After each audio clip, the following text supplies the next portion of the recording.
In a time when speaking out could get you jailed, or worse, a group of English colonists in New Netherland dared to challenge a governor.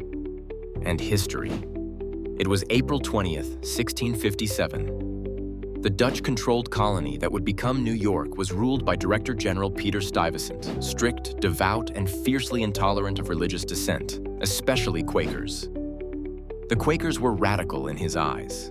They refused to swear oaths. They rejected violence. They worshipped in silence. But most scandalously, they believed everyone had a direct connection to God, no priest required. To Stuyvesant, they were heretics.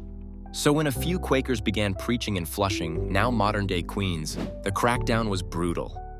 He fined and banished them. But instead of deterring resistance, he sparked a revolution of conscience. 30 brave colonists, mostly English settlers living under Dutch rule, drafted a bold document, the Flushing Remonstrance, a petition unlike any seen in the New World. They didn't just ask for tolerance, they demanded it. They wrote, "Let every man stand or fall to his own master." These weren't revolutionaries. They were town leaders, farmers, and ordinary folk, but they believed in something bigger than themselves, the freedom to worship without fear.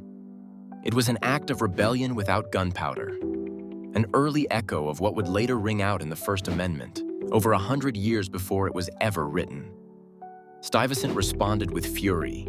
He removed officials from office, fined the signers, and jailed the town's sheriff. But the seed had already been planted. The remonstrance didn't succeed immediately, but it refused to be forgotten.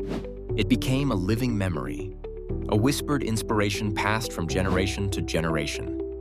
Fast forward to the Revolutionary era, and you'll hear its spirit in the voices of Madison and Jefferson.